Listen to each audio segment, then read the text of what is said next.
Bill came, Hillary came, Elizabeth Warren came, Eric Swalwell came, and now this afternoon we have the distinct pleasure of welcoming Senator Bernie Sanders of Vermont. He now has come to the West End, and we welcome him.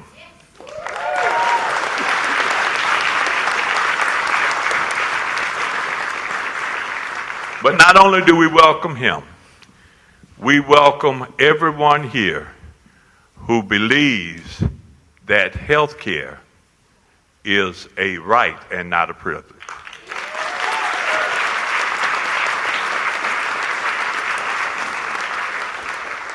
We welcome everybody here who believes that education is a right for everyone and not just some.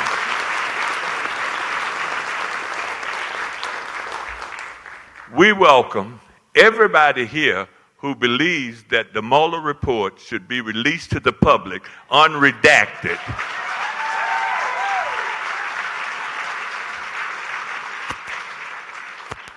If that's you, welcome. Let's give it up for the man of the house. Ladies and gentlemen, it is my distinct pleasure to serve as your moderator today. I'm Renia Jameson, and today we're going to have a very important conversation, a conversation about poverty. Now, poverty is defined as a means to not being able to make ends meet by what you have. But the reality is, poverty is a grandmother who's struggling between whether or not to eat or to buy her prescriptions.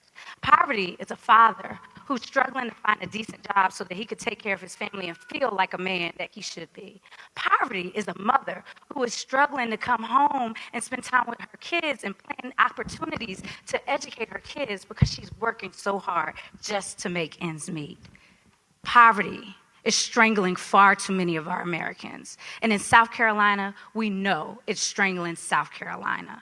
The reality is, poverty needs to end. This Friday, this Good Friday, as the pastor reminded me earlier, is a great day.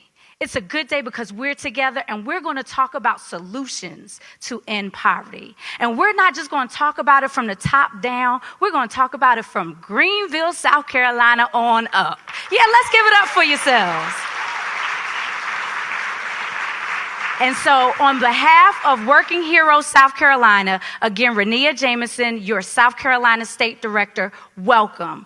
Thank you for taking the time out to be a part of this very important conversation on poverty. At this time, I'm bringing to the stage our National Field Director from Working Hero Action, Lene Norwood. Welcome her from all the way California.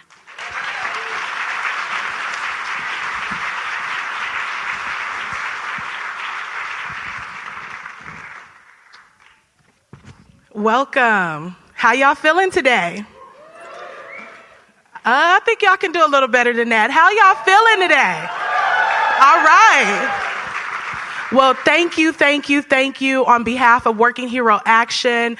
My name is Lene Norwood. We are so thankful for you guys to be here today and embark upon this important conversation on poverty. We are so thankful to the Senator Sanders team, Dr. Cornel West, Danny Glover, and all of our panelists for taking time to just share their expertise and perspective on this very, very important topic. Here at Working Hero Action, our mission is very simple. Our mission is to end poverty. Can y'all clap for that?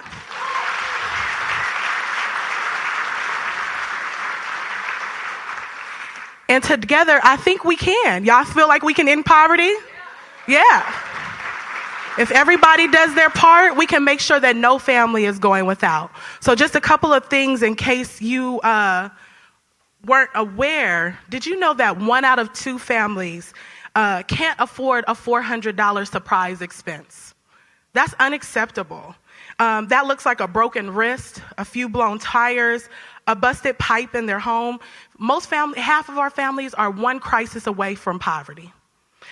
Most Americans are working very hard, harder than ever, and yet live with a constant worry about how they'll pay their bills.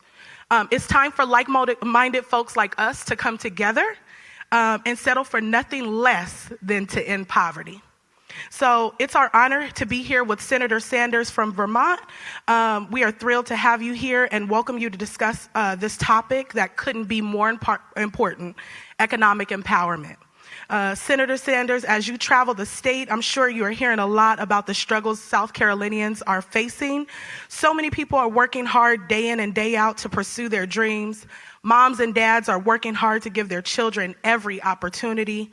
For many of us, affording the basics, food, housing, healthcare, and education is harder than it should be. Too many South Carolinians are working too hard, yet struggle to get by. That's why here at Working Hero Action, we are doing what we can to make sure that we are helping working people, predominantly women with children.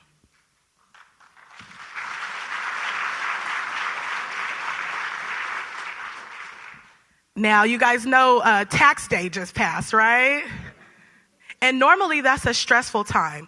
But with our flagship policy, the Earned Income Tax Credit, what that does is that makes work pay for families who are working hard and not having enough money to make ends meet. It's called the Earned Income Tax Credit. Here's how it works.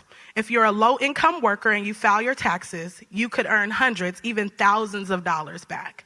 It's pretty simple, and you can claim the credit year-round, before tax day and beyond. So if you have people out there that have not filed their taxes, they can still claim their Earned Income Tax Credit. We have 4 years ago in California, the Earned Income Tax Credit was not even in existence. Now, Governor Newsom has just put in the budget for a major expansion to put even more money back in working families. So our hope is to have the same success here in South Carolina and the other markets that we're in to make sure that we make work pay better. Y'all with me on that? All right. So please, again, thank you for your time, for being here in this conversation. Please stay connected with us. Please stay engaged with our work to make sure that we end poverty together. Thank you.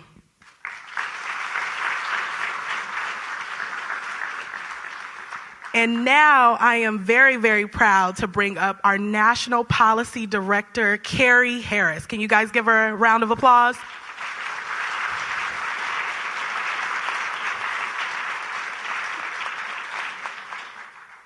Carrie has been traveling all around the country, up and down the hill, making sure that we're connecting with policymakers to constantly elevate poverty and the Earned Income Tax Credit. She's a champion for those who are going without, for those who are facing problems every day. And we're so happy to have her a part of our Working Hero Action team, along with Renia and our entire South Carolina team. So one more time, can we show some love for Carrie Harris?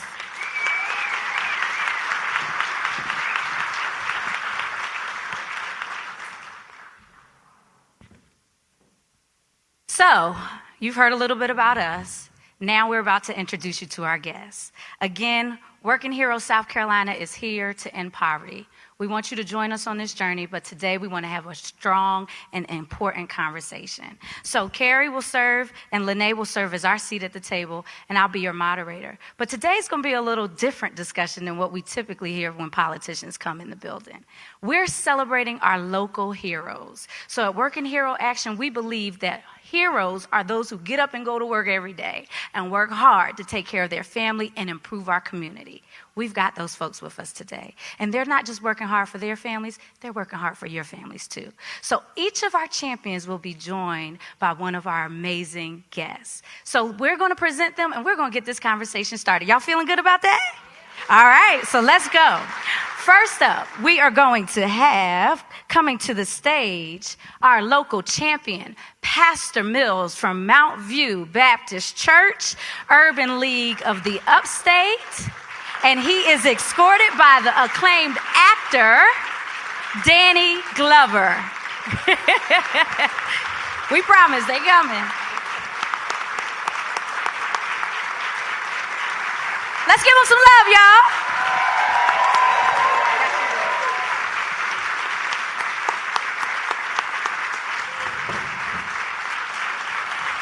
All right. Next up, we have a champion, a freedom fighter. Her name is Tracy. and she is spectacular. She will be escorted by Dr. Cornel West. Let's bring them to the stage with some love.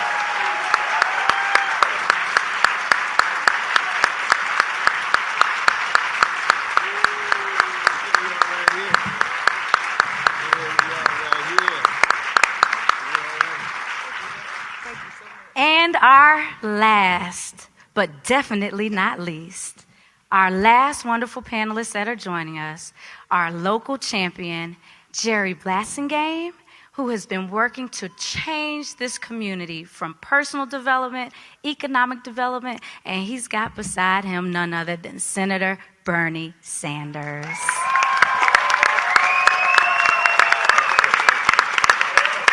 We can do better than that, y'all.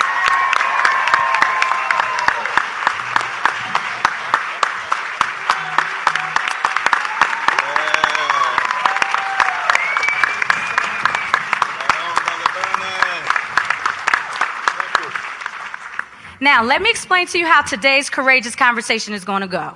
Very quickly, I am yielding my moderation skills over to none other than the senator himself. But before I do so, I would be remiss if I did not acknowledge the amazing local leaders who are taking the charge to transform our community. We have with us some amazing elected officials. If you are here, please stand so we can acknowledge you.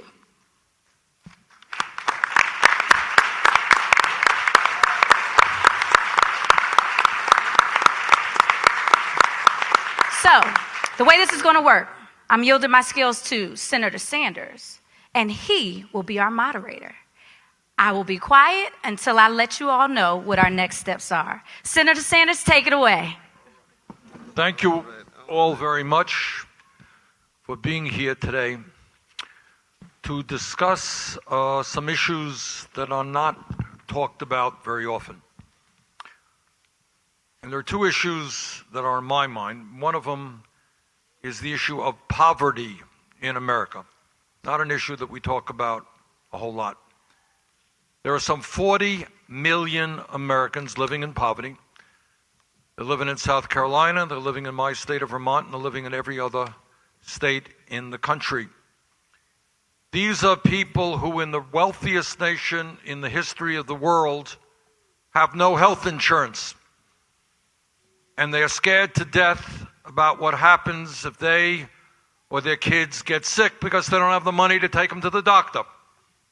And they are worried about what happens if, God forbid, they end up in the hospital because they can't afford a $20,000 bill, and there will be financial disaster for their family.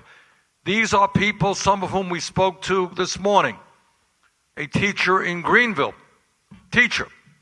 who's paying 50% of her income on rent. 50%. When you spend 50% of your income on rent, you don't have a whole lot left over for other things. These are young people or middle-aged people who are paying off outrageous levels of student debt. And I talked to a guy from Howard University just a couple of weeks ago, teacher, paying off $180,000 in debt. How do you pay off $180,000 in debt when you're earning a teacher's salary? Which means you're going to be paying it off forever. Talk to a young doctor in Burlington, Vermont, $300,000 in student debt. Dentist in Iowa, $400,000 in debt. We're talking to mothers who are desperately trying to find quality child care so they can go to work and know that their kids are taken care of adequately, and yet the cost of child care is prohibitive if you're on a low-income job. We're talking to people all over this country who are earning $8 or $9 an hour. How in God's name do you survive on $8 or $9 an hour? We're talking to senior citizens in this country, 20% of whom are trying to make it on $13,500 or less. So what we do not talk about in Congress, and what the media doesn't talk about terribly much, is there are a whole lot of people in this country who are living paycheck to paycheck. scared to death that if their car breaks down or their kid gets sick, their whole life is in turmoil. Well, the time is long overdue when in the wealthiest country in the history of the world, we started talking about that issue. And the other issue that we don't talk about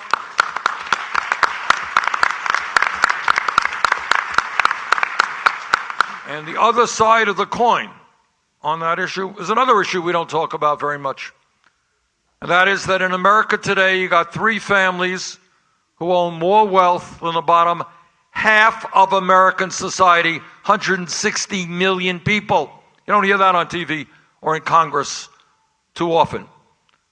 Where the top 1% owns more wealth than the bottom 92%, and at a time when in Vermont and South Carolina, you got a lot of people working 2 or 3 jobs, 49% of all new income goes to the top 1%.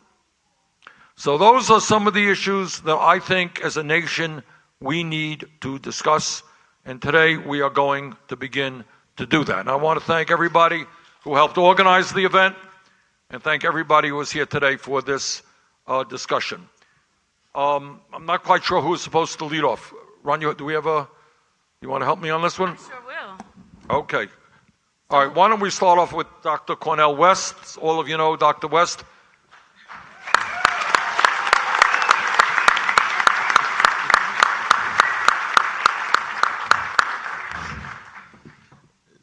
First, let me say I'm just blessed to be here. I'm here with my beloved daughter, Zaytun, with all of my brothers and sisters of all colors, yourselves, as well as those on this stage, and especially my dear brother, Bernie Sanders. Oh, yes.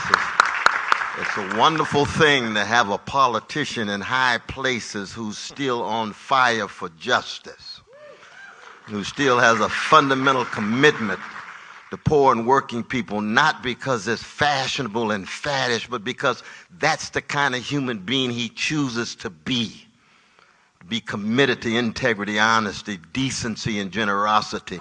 So when we talk about poverty, when we talk about wealth, we have to first acknowledge the centrality of the moral and the spiritual. And what I mean by that is we have to fundamentally believe that poor brothers and sisters of all colors, genders, regional identities, sexual orientations, religion, have exactly the same value as the well-to-do.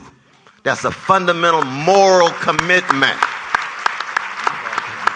And the only way you can account for the level of poverty, 1 out of 2 black and brown children under 6 years old living in poverty in the richest nation in the history of the world, the only way you can account for that is a callousness and indifference, not just in high places, but even lukewarmness among the middle classes who are so preoccupied with their individual situation, they've lost sight of brothers and sisters who are in hoods and barrios, and white brothers and sisters, red brothers and sisters on reservations, and then the decrepit school systems, and then the indecent housing, and then the unemployment, and then mass incarceration, and then the various attacks, and then the spiritual warfare. Yeah. The spiritual warfare, which is to convince them that, lo and behold, they give up or sell out rather than straighten their backs up and fight for justice. That's what this campaign is about in general. I know we're not here to talk primarily about the campaign, because I want to salute Working Hero Action. And they're going to interview all the different presidential candidates. That's fine. But the litmus test is going to be, how committed are they in execution? Not just pretty words, not just discerning their deepest conviction about what the latest polls say, but I'm talking about who are they really? And who has been consistent? That's this issue of poverty and wealth as it relates to this election. And of course, that's one of the reasons why I'm with my dear brother, Bernie Sanders.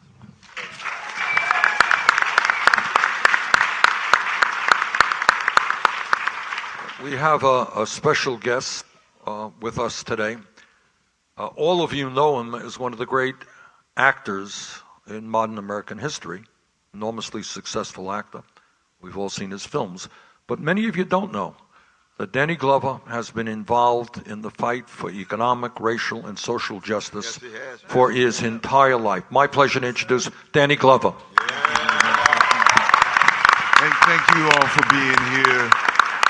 And I see the face of not only Greenville, South Carolina, but the face of this country, citizens in this country who are taking on the responsibility that they must take on as citizens, and what citizenship means, to be active citizens, to be here in the sense of creating systems of engagement that are sustainable, and sustainable activism that's coming here right here. Let's applaud it. And certainly we're here and have this opportunity because we're going to be here anyway.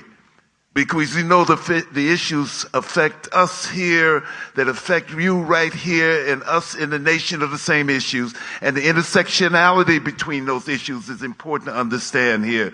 Whether it's racism, whether it's poverty, whether it's education, whether it is mass incarceration, all of those are central issues that we have to attack together in order to reshape this country.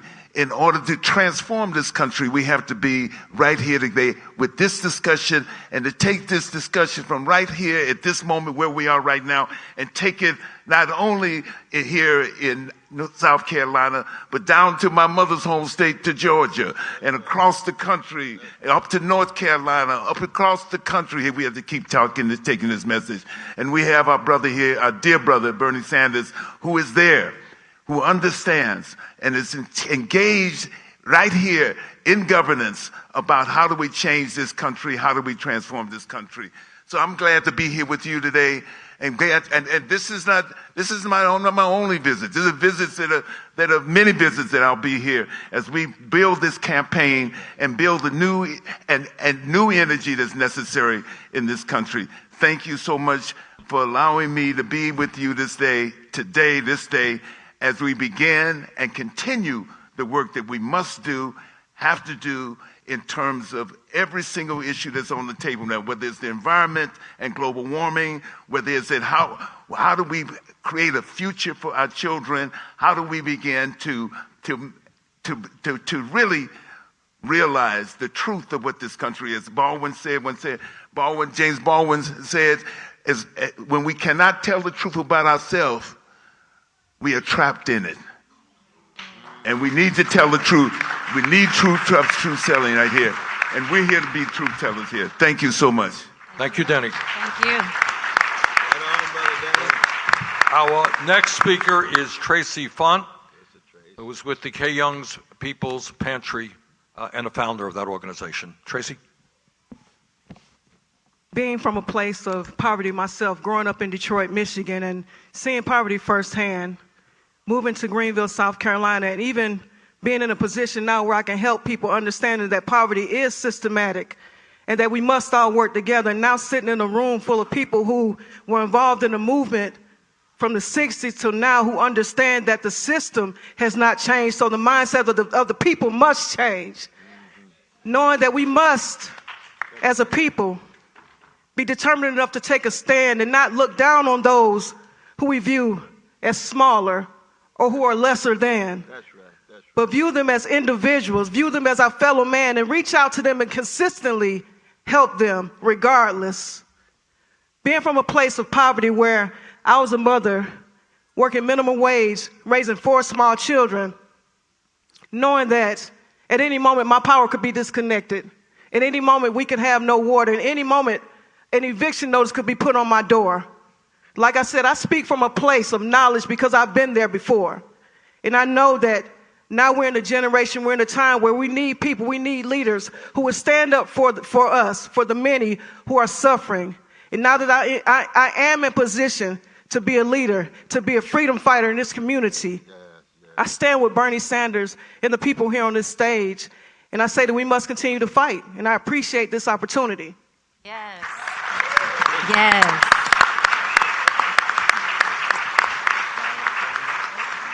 Before I introduce Gerry Blasingame, I just want to say to Tracy, we need millions of people like Tracy all over this country, black and white and Latino, who today are experiencing the poverty and the stress that Tracy talked about. And to get those people to understand there are reasons for that suffering. And that if we can organize together we can develop policy which alleviates those issues and create a very different kind of country. So Tracy, thank you for your courage. Thank you. A true hero. I told you we had some heroes up here today. Pardon me? We got some heroes in here today. We sure do. And here's another one. This is a panel of heroes. And I want to introduce a real hero as well, and that is Gerry Blasingame.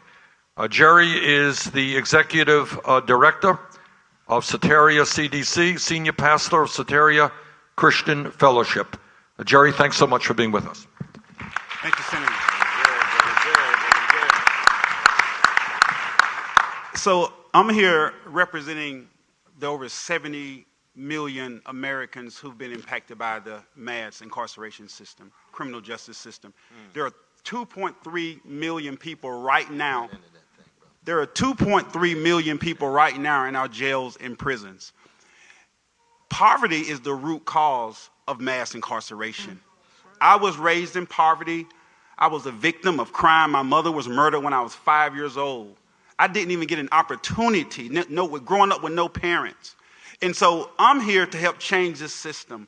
When I was released from prison in 1999 from a 20-year prison sentence, God put something on my heart to start an organization to help those who've been impacted by the criminal justice system. Right now, we've impacted over 5,000 men and women in the last 20 years who have a criminal background. Men and women can come through our program, learn job training skills, financial literacy skills, and we also have a micro enterprise where we tear down old houses and teach guys how to build furniture so that they're learning a skill. And when they leave our program, they're able to be a productive citizen. Some of them are leaving with college degrees. Some of them are leaving with home ownership. That's what it's about. We don't have to stay in poverty, but it is systemic, and we have to change it. And I thank God for this stage and for you. We're here to change. We're not going to just talk about it. We're going to be about it. And I'm not going to stop until every person with a criminal background gets an opportunity to have a job or an education or a home. And every child in America who has a parent incarcerated has a level playing field, because I'm tired of seeing the school to prison pipeline. I am tired of seeing that.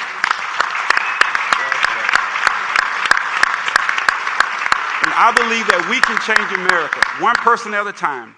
And so thank y'all for coming. Thank you, sir. Appreciate you. Well, thank you, Gerry. Gerry, say it again. How many people have been impacted by the criminal justice system? There are 70 million people in America. Whoa. 70 million people. All right, so that issue of mass incarceration, the issue of criminal justice, is an issue we have to talk about a whole lot. Let me introduce Stacy Mills, who is the president of the University of South Carolina, upstate Greenville. Don't get me in trouble. Not the all right. president of the university. He has not forget everything. He just came in off the street. All right. Unemployed. All right. Thank you, Senator Sanders. I take my seat today not for selfish reasons, but I take this seat today for the 4% of full-time working Greenvillians who still live in poverty. The myth in our country is that people who don't work, who are lazy, are the people who are living in poverty. But there are 4% of the working class citizens in Greenville, South Carolina, who still live below the poverty level. So today, I sit here for families who are still trying to make ends meet. And I'm not here for myself. I don't take the pleasure of being on this distinguished panel because I've done something great, but because I pastor the 111-year-old Mountain View Baptist Church that exists in this community to help people every week understand that there is hope beyond what the news cycle has to say. And so today, I appeal to you. Don't walk away from the community organizations that work. There's a rumor that we're failing our community. And I believe that that's a plant by some ill-intended myth that wants to divide us, whether it's coming from Pennsylvania Avenue or from Capitol Hill or wherever it is. But we believe in a government of the people, for the people, and by the people. And we're the ones in this community who can make a change. So I'm here to welcome these wonderful people to Greenville, South Carolina, and let's talk issues. It's time to begin rolling up our sleeves. Yes. I'm going to open it up. Rania, that's right. I'm going to open up the questions. No, we're not. We're not opening it up to questions, actually. All right, we're keeping the discussion here on the panel. You've got one more person that you got to give the mic to. Okay. We've got Carrie at the table. Oh, okay. Sorry. Okay, yeah.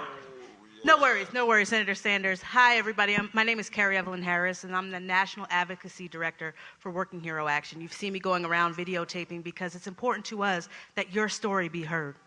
We have these panels because you have to know you're not in this alone. When we talk about poverty, oftentimes in our nation, we're talking about what the government stamps as impoverished.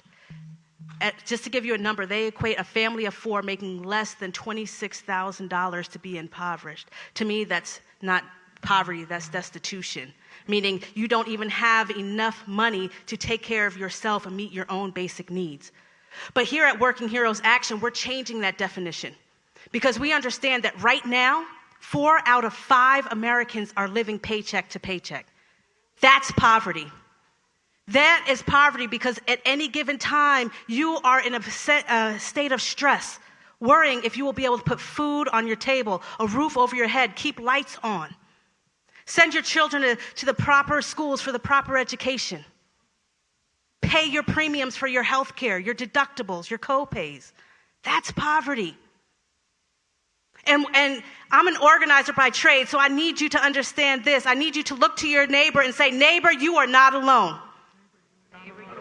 No, I need you to dig deep and understand that you are not in this alone. 4 out of 5 of you right now are living in a state of stress because you are worried about tomorrow. You are in poverty. Tell your neighbor, neighbor, you are not alone. You are not alone. And we are changing this definition, and that's why we are here today. We are here today because no family should worry about tomorrow.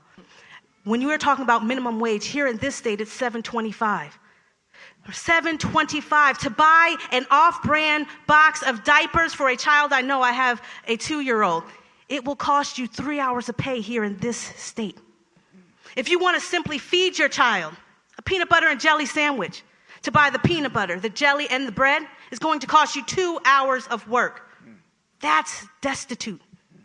But you have to remember, just recently I was talking to a gentleman maybe 6 months ago who lived in a really affluent neighborhood. And he told me in confidence and said, Carrie, my car was repossessed. See, in low-income communities, people talk about it because everybody knows we're going through it. But he lied. He lied to his friends and neighbors and said, oh, I sent it to my daughter who's in college. But when 4 out of 5 Americans are suffering, living paycheck to paycheck, I guarantee you he's not the only one in the neighborhood that is feeling that way. And until we are open and honest about our experiences, the power structure that is holding us back will continue to remain in power and have us pointing fingers at each other. And as a result, we will never rise out of what is the new poverty level. And that is why we are having this forum. That is why we are inviting candidates. And we are telling you, like Dr. West down there said, we urge you to look with a fine-tooth comb at every candidate's past. Are they just jumping on the bandwagon because it's the new thing that polls well? Or have they continuously fought on the right side of justice every time, even when it wasn't the thing to do? The only way we rise out of poverty and move from just surviving to thriving is by realizing we are brothers and sisters in this fight. And realizing that even when you happen to be that 1 in 5 who is making it, if you're in this room, you're our ally. Let's voice it. Let's let people know they're not alone, and let's do this together. So, this Friday is in fact good, as we know that it is. Mr. Glover, I got a question for you. Yes, yes. Who is Christopher Reeves known as best? What character did he play that most people know? Who's that? Christopher Reeves. Superman, what? Thank you for answering that question correctly. I just Superman. took a guess. But go ahead. I mentioned Christopher Reeves because he has an amazing definition, or had an amazing definition, of heroes. A hero, as he defined it, is an ordinary person who does extraordinary things. And today, we are blessed to have an entire dais of ordinary people who have chosen to step up and do extraordinary things. Let's give them another big round of applause.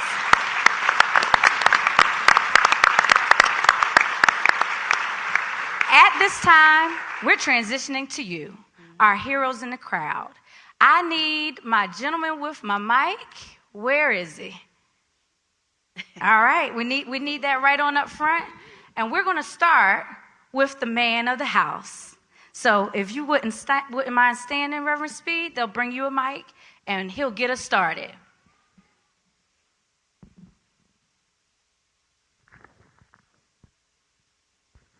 Thank you, my brother. First of all, I want to say hats off to the panel, and in particular, the local panel.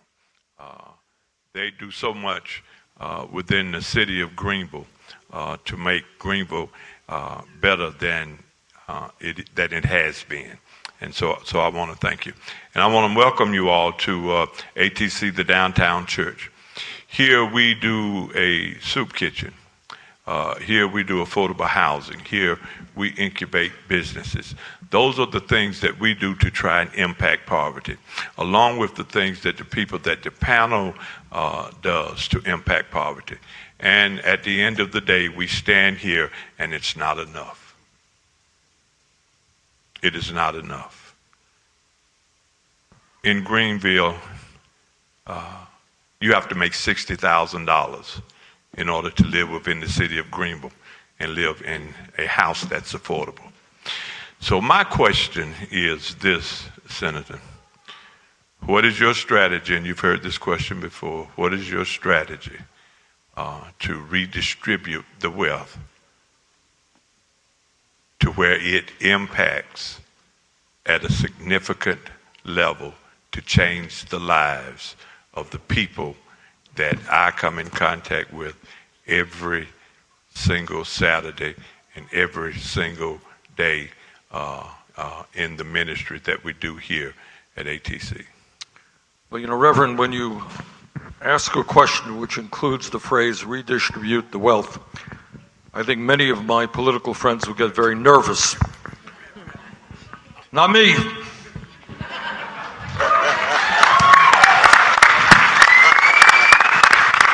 And I'll tell you why. For the last 40 years in this country, as you well know, there has been a massive redistribution of wealth in the United States. Problem is, it's gone in the wrong direction. It's gone from working families to the top 1%. Roughly speaking, if we had the same distribution of wealth in America today as we had 40 years ago, the average family would have something like $10,000 a year more in income. But what's happened is the very, very rich have gotten phenomenally richer, middle class has shrunk, and you got 40 million people living in poverty. That's where we are. So what do? Number one, ready for a very radical proposal?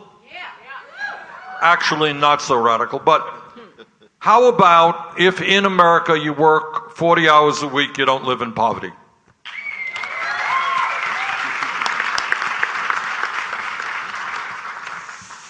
Four years ago, when I talked about raising the minimum wage to a living wage, $15 an hour, it was considered to be a radical idea. Not anymore. 6 states have already passed that legislation.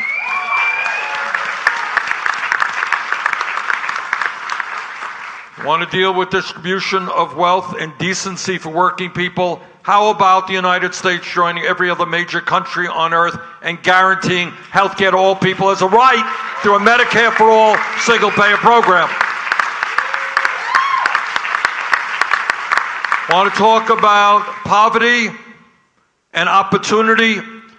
How about doing what many other countries around the rest of the world do and that is making public colleges and universities tuition free.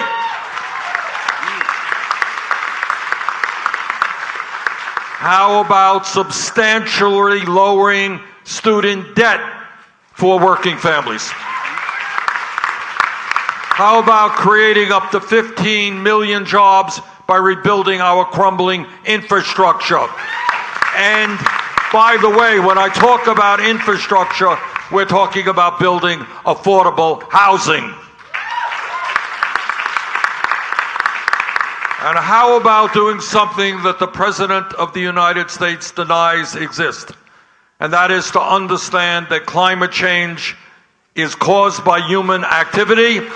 It is a threat to our country and the entire planet, and that we can create millions of jobs by transforming our energy system. And last but not least, in order to pay for some of these programs, how about instead of giving tax breaks to billionaires and large corporations, demanding that the very wealthy start paying their fair share of taxes?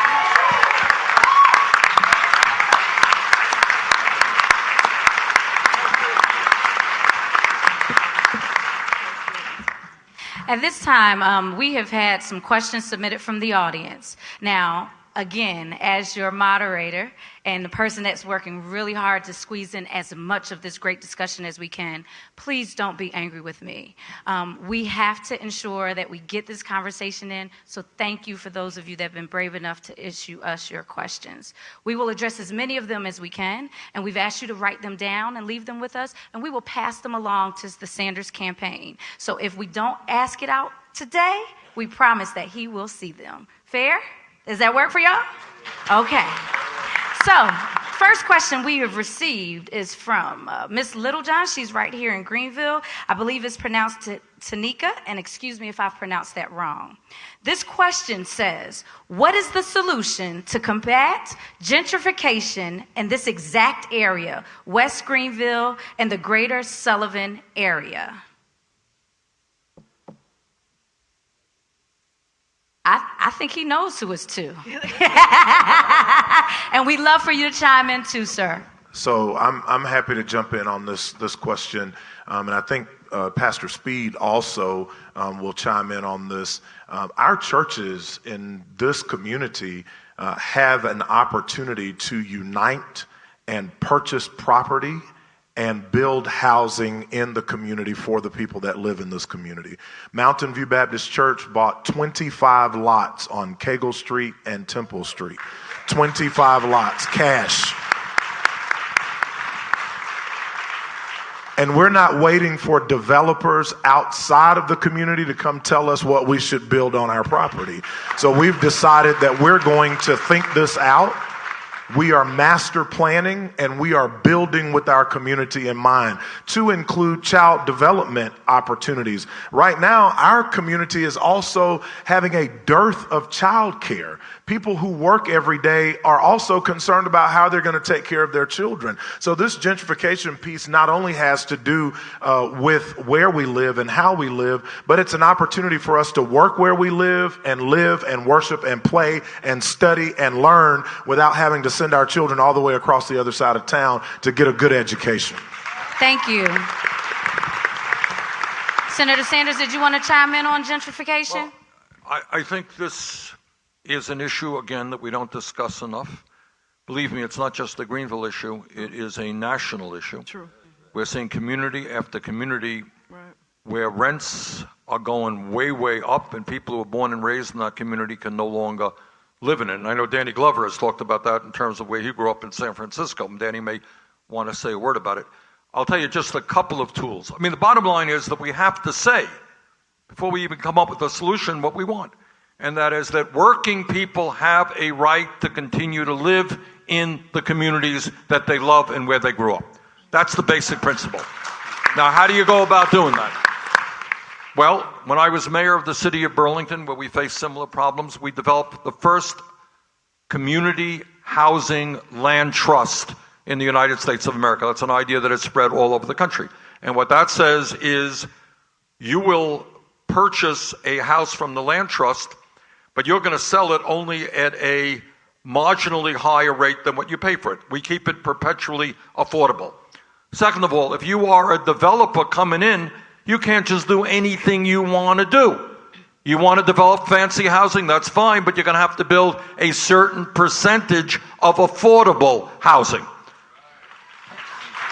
Thirdly, and I know this is a radical idea, for 2019.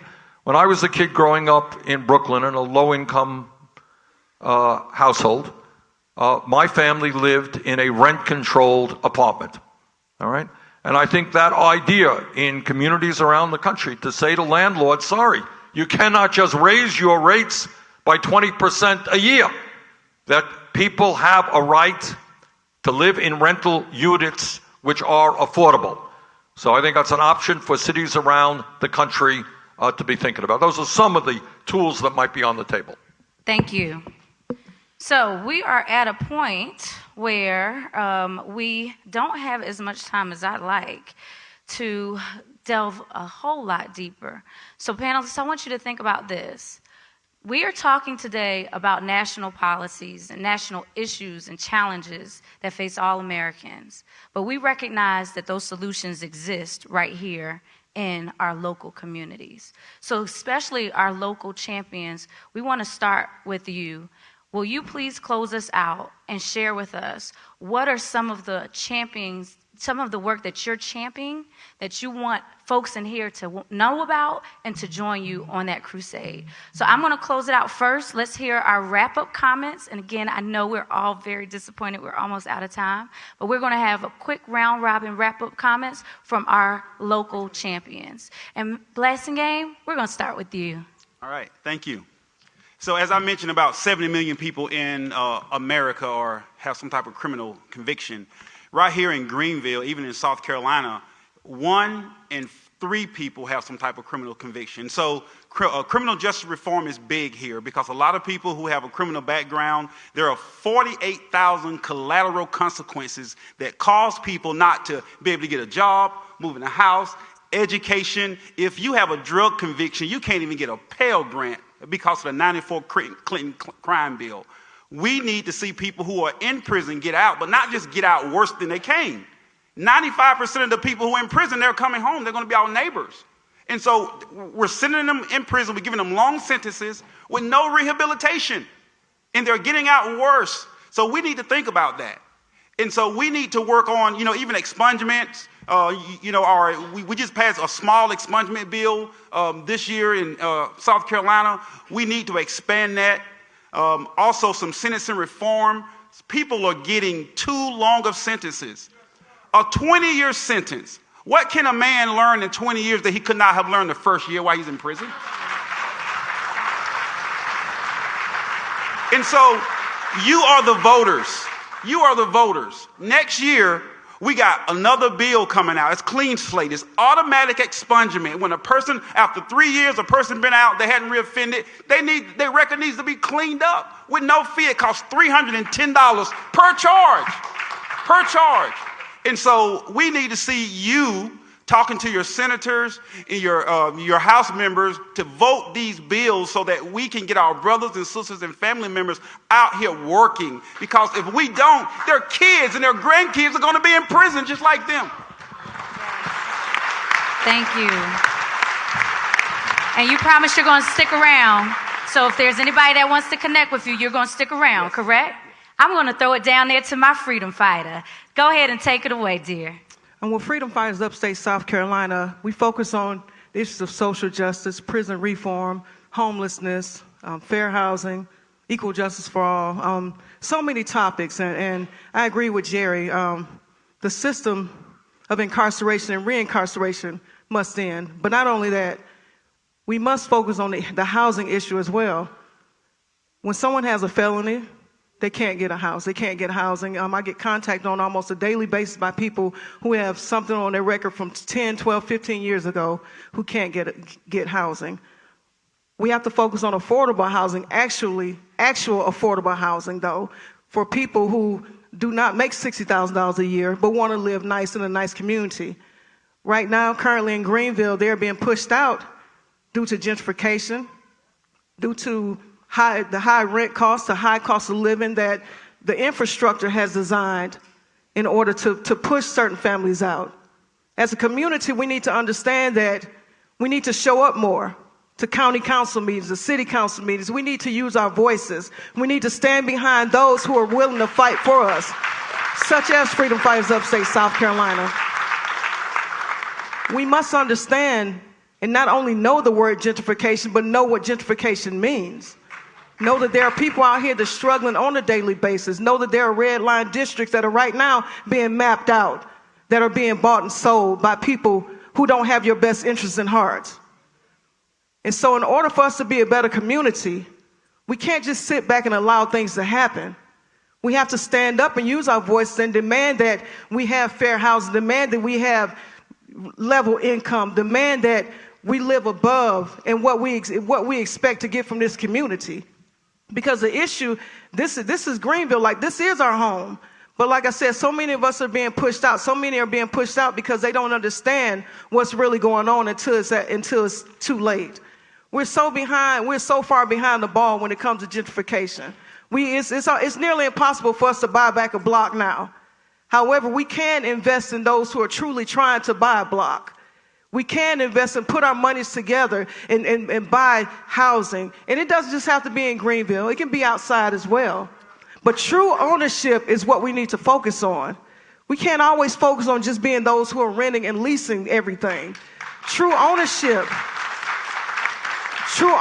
will not allow us to be pushed out. True ownership. And so, as I said, we need to educate each other in this community, and we can't be afraid to show up and be educated on the things that we need to learn, the things that we need to know. Let's give it up for her. And before I go to our last local hero, Tracy, I want to throw it back to you just to give one quick 15-second plug for your pantry work. Can anybody in here help you out and maybe donate some stuff to that? Oh, yeah. Well, currently, the K Young People's Pantry, we are collecting children's items. Right now, we are just servicing children. That's from newborn to teenage, 18, 19 years old. We give items away. All items are given away free to victims of homelessness, whose parents are incarcerated, whose parents are jobless, different things like that. So you can't just show up and get free stuff. There are, certain elements that have to exist for us to provide it for you. However, everything that's donated to the K Young People's Pantry is given away free to the community. And we appreciate Gerber and Target and all those others, and also the people in the community that have donated to the K Young People's Pantry. However, as a community, we need for you guys to, step it up and help us out a little bit more. Step it up, Greenville. Step it up. And now stepping on up to the mic to give his closing remarks is Pastor Mills. I do that often on Sundays as well. So closing remarks are not hard in this audience. When I think about the next few months, June, July, August, tend to be the toughest months for me as a pastor. That's when we start burying people more often than we do at any other time in the year. And most of the time, those are young men. So when we think about the rates of incarceration in our community, put a face to it. At Mountain View, we're claiming this summer of 2019 to be the summer of sons. And we want our sons, regardless of what color they are, what background they are, to understand who they are, to rise up. So a few weeks ago, Gerry Blasingame came to our church. I moved the pulpit out of the way and I put 2 chairs up there, and I took his book and I read it and I split it apart and I highlighted it, and I asked him to talk directly to the audience about his experience. There are times when we need to pontificate and share the gospel from the mountain, but there are times when we need to come in the valley and live where people are, and that's what we propose to do, to help people understand that they matter and that our community can only be reclaimed when we stop putting on and start being about the real business of helping people rise up and become the best people that they can possibly be. Yes. And at this time, I'd like to turn back to our national guests, Mr. Glover and Dr. West. Could you please share some closing remarks for the people in Greenville about this poverty conversation we're having today? Well, I tell you, just to say with all my heart, When Einstein said imagination is more important than knowledge, he's talking about the imagination that men and women, citizens in this city, bring to the issues that affect their lives collectively. And I hear that in the voices that are right here in this audience right now, and I know those voices resonate across this city as well. How do we begin to marshal up our energy, our passion, our imagination to make the changes that we know are necessary? And where do we put our voice, and who do we put our voice behind? Who are the truth tellers in this community that resonates with citizens in this community? Who are the truth tellers who are able to now connect what they do right now in this community on a national level? This is what we're talking about. This is the kind of transformation here. And it starts right here. It's been happening. It's been happening. It hasn't always been acknowledged outside of where it's happening, but it's being acknowledged right now. And we're going to carry these voices not only in South Carolina, but across this country as we move into making and changing and transforming this country in the way we need to do. Thank you. And Dr. West. Yeah, I would say to my brothers and sisters of all colors here in this magnificent state of South Carolina, I challenge you, can you meet the standards of the great ones who have already come out of this state? Do you really know who Robert Smalls was? The creator of the first public school system in the whole nation. Right here. Because he had an understanding of greatness. Somewhere he read, he or she is greatest among you will be your servant. We'll focus on the least of these. We'll focus on those catching hell. Do you really know who Marion Wright Edelman is? South Carolina. The great prophetic voice building on the legacy of Fannie Lou Hamer and Ella Bacon, Martin Luther King Jr., and Rabbi Abraham Joshua Heschel, still strong at 79 years old in a city that used to be chocolate called Washington, D.C. Do you really know who Jesse Jackson is? From this town, that this magnificent vanilla brother named Bernie Sanders stood with a chocolate brother named Jesse Jackson in 1988 and said, we need to talk about poverty. We need to talk about wealth. We need to bring all of us together no matter what color, because we have a commitment to integrity and principle, and we're concerned about the least of these, but you have to have courage. We've been living in an age for 40 years where too many folk are still scared and intimidated. Walking around laughing when it ain't funny and smiling when...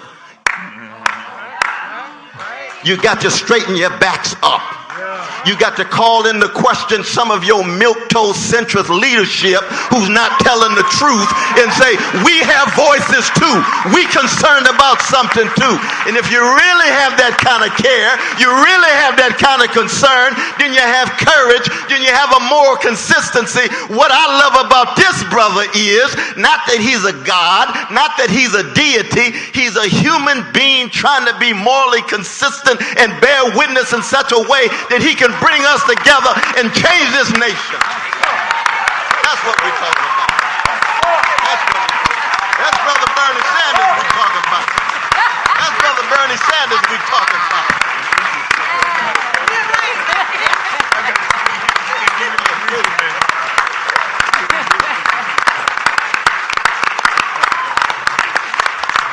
So, Senator Sanders, you are our last guest. So, Ron, you're asking me to follow that. Thank you very much. That's the company you keep, sir. I just want to thank Dr. West and Danny Glover from coming. Dr. West is at Harvard, and Danny came from, I think, San Francisco. And to also say, man, you got a fantastic group of local people here. Yes, you really do. Yes, yes, we do. Yes. Absolutely. That's for real. That's for real. Yeah. And I want to thank, this is a great panel, and I mean that very sincerely. And what I am deeply impressed about is, and people up here have said it, is that too often in this country, when people are suffering, when they're working for $8 an hour and they can't afford health care, they can't afford child care, when they're old and they can't afford the medicine that they need, they think they're in it alone. And that's a myth that the political system and the media tells you. You're not in it alone. You are part of the vast majority of the American people who are struggling hard to live with security and dignity. So what our job is, let me conclude in this way, without being overly political. Well, I guess I'm going to be political, but what can I do? I am a politician after all. Is we got a president who, among many other things, wants to divide us up. All right? This is a guy who led the so-called birther movement, remember that? To delegitimize the first African-American president in our history. Busy attacking Muslims now, busy attacking Latinos and undocumented people. He's trying to divide us up based on the color of our skin or where we came from or where we were born or our sexual orientation or whatever. But I believe from the bottom of my heart that if we do not allow Trump and his friends to divide us up, but if we stand together as black and white and Latino and Native American and Asian American and straight and gay and native born and immigrant, if we stand together and keep our eyes on the prize, and the prize is a decent life for all Americans in the wealthiest country in the history of the world. If we do that, brothers and sisters, there is nothing we cannot accomplish. So thank you so much for allowing me to be with you today.